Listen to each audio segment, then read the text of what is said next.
دانیہ قرآن academy. یہ قرآن وہ رستہ دکھاتا ہے جو سب سے سیدھا ہے، اور مومنوں کو جو نیک عمل کرتے ہیں بشارت دیتا ہے کہ ان کے لیے اجر عظیم ہے۔ نحمده ونصلي على رسوله الكريم اما بعد فاعوذ بالله من الشیطان الرجیم بسم اللہ الرحمن الرحیم۔ السلام علیکم ورحمۃ اللہ وبرکاتہ۔ امید ہے آپ سب خیریت سے ہوں گے، انشاءاللہ جہاں ہوں گے ایمان اور صحت کی نعمت سے مالا مال ہوں گے۔ ہاں جی، تو آغاز کرتے ہیں ہم اپنے آج کے سبق کا دعاؤں کے ساتھ۔ تو چلیے شروع کرتے ہیں۔ اللہم صلی علی سیدنا و مولانا محمد وعلی آل سیدنا وعلی آل سیدنا و مولانا محمد وبارک وسلم۔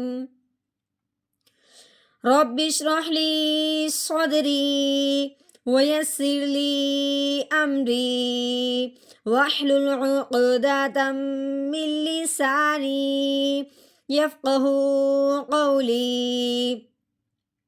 رب زدنا علما رب زدنا علما رب زدنا علما۔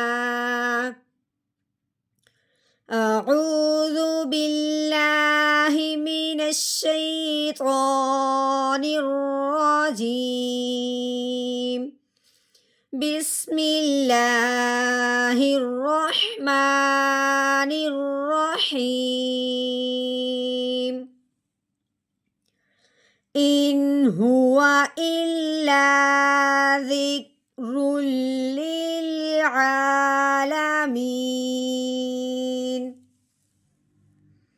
ان ہوا، ان الف کے نیچے زیر ہے، الف کے اوپر زبر زیر پیش آئے اس الف کو حمزہ کہتے ہیں۔ اس الف کے نیچے زیر آنے کی وجہ سے اس الف کو ہم نے حمزہ پڑھنا ہے، ٹھیک ہے۔ آگے نون ساکن ہے، اب نون ساکن کس کو کہتے ہیں؟ یہ جو دال نما بنی ہوئی ہے اس کو جزم کہتے ہیں۔ یہ جزم جس حرف کے اوپر آ جائے اس حرف کو ساکن کہتے ہیں۔ اب یہ جزم آئی ہے نون کے اوپر، جس کا نام ہو گیا نون ساکن۔ کیا نام ہو گیا؟ نون ساکن۔ جو بھی حرف ساکن ہوتا ہے پچھلا والا حرف جو ہوتا ہے وہ اس کے ساتھ مل جاتا ہے۔ اب ہم نے حمزہ کو نون ساکن کے ساتھ ملا کے پڑھنا ہے۔ دوسری بات، جب بھی ہم نے نون ساکن پڑھنا ہے ہم نے آگے ضرور دیکھنا ہے کہ اگلا حرف کون سا آیا ہوا ہے۔ آگے جب ہم نے دیکھا ہے، آگے ہے ہا۔ ہا جو ہے یہ حروف ہلکی میں سے ایک حرف ہے۔ اگر نون ساکن کے بعد حروف ہلکی میں سے کوئی ایک حرف آ جائے تو نون ساکن پہ غنہ نہیں کرتے، بغیر غنے کے اظہار کے ساتھ پڑھتے ہیں۔ کیسے پڑھیں گے؟ حمزہ نون زیر ان، اب ہم نے اظہار کیا ان، ٹھیک ہے، غنہ نہیں کیا، ان یا ایوں کسی قسم کا کوئی غنہ نہیں کیا۔ ان ہا کے اوپر پیش ہے، ہا پیش ہو، واو کے اوپر زبر لگی ہوئی ہے، واو زبر وا، ہوا، ان ہوا۔ آگے الف کے نیچے زیر آنے کی وجہ سے الف کو ہم نے پھر حمزہ بنا دیا۔ آگے یہ لام، لام کے اوپر 3 دندوں والی شد لگی ہوئی ہے۔ شد جس حرف کے اوپر آئے اس حرف کو مشدد کہتے ہیں۔ اب یہ شد آئی ہے لام کے اوپر، اس کے لام کا نام ہو گیا لام مشدد۔ جس طرح جزم آنے کی وجہ سے پچھلے والا حرف اس جزم والے حرف کے ساتھ ملتا ہے، اسی طرح شد والا جو حرف ہوتا ہے وہ بھی پچھلے والے کو اپنے ساتھ ملاتا ہے۔ اب ہم نے اس حمزہ کو اس لام مشدد کے ساتھ ملا کے پڑھنا ہے۔ حمزہ لام زیر ال، ٹھیک ہو گیا۔ اب لام کے اوپر زبر ہے، اس کے آگے کیا ہے؟ الف۔ الف کو لمبا کب کرتے ہیں؟ الف تب لمبا ہوتا ہے جب الف سے پہلے حرف پہ زبر آ جائے۔ الف ہمیشہ اکیلا ہوتا ہے، ساکن ہی ہوتا ہے۔ اگر اس کے اوپر کچھ لگ جائے جیسے کہ زبر زیر پیش لگے تو وہ الف الف رہتا ہی نہیں ہے۔ اکیلا الف ہمیشہ ساکن ہوتا ہے، اور جب بھی الف سے پہلے حرف پہ زبر آ جائے تو اس الف کو ایک الف کے برابر لمبا کیا جاتا ہے۔ اب کیسے لمبا ہوگا؟ لام الف زبر لا، اس الف سے پہلے زبر آنے کی وجہ سے اس کو لا کر کے لمبا کیا گیا ہے۔ الا، دال کے نیچے زیر ہے، آگے کاف ساکن ہو گیا۔ ہاں جی، اب ہم نے کیا پڑھا تھا کہ جو بھی حرف ساکن ہوتا ہے وہ پچھلے والے کو اپنے ساتھ ملاتا ہے۔ اسی طرح اب یہ کاف ساکن ہے، اب ہم نے دال کو کاف ساکن کے ساتھ ملا کے پڑھنا ہے۔ کیسے پڑھیں گے؟ دال کاف زیر وک، کیسے؟ وک۔ آگے رو کے اوپر دو پیش ہیں، دو زبر ہوں، دو زیر ہوں یا دو پیش ہوں، اس کو تنوین کہتے ہیں۔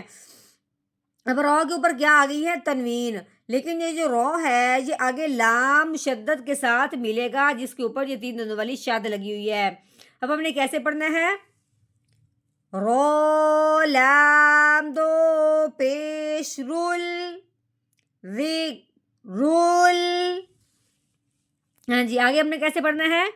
لام لام زیر لیل، اب یہ بھی لام ساکن ہے، اب لام کو اس لام کے ساتھ ملائیں گے، ٹھیک ہے۔ عین کے اوپر آ گئی کھڑی زبر، کھڑی زبر ہو، کھڑی زیر ہو یا الٹا پیش ہو، جس حرف کے اوپر بھی آئے اس حرف کو ایک الف کے برابر لمبا کیا جاتا ہے۔ اب کیسے پڑھیں گے؟ عین کھڑی زبر آ، لیل آ، یہ لام ہے، لام کے اوپر زبر لگی ہوئی ہے۔ لام زبر لا، لیل عالا، میم کے نیچے زیر، آگے یا ساکن، یہ جزم آئی یا کے اوپر، تب یہ یا ساکن ہوا۔ جب بھی یا ساکن ہو اس سے پہلے حرف کے نیچے زیر آ جائے تو اس یا ساکن پہ مد کا قاعدہ جاری ہوتا ہے، یعنی کہ لمبا ہونے کا۔ کیسے؟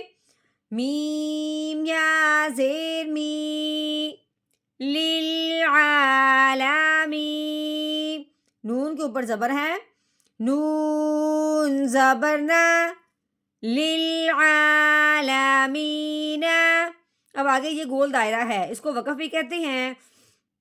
وقف کی صورت میں آخر والے حرف کو ساکن کر دیتے ہیں، جس طرح یہ جزم آنے کی وجہ سے حرف ساکن ہو جاتا ہے۔ اب ہم نے اس کو ساکن کرنا ہے، یہ متحرک ہے، اس کے ہم نے زبر کو گرا دینا ہے، تو کیسے پڑھیں گے؟ آگے وقف للعالمین، مکمل آیت کیسے پڑھیں گے؟ ان ہوا الا ذکر للعالمین۔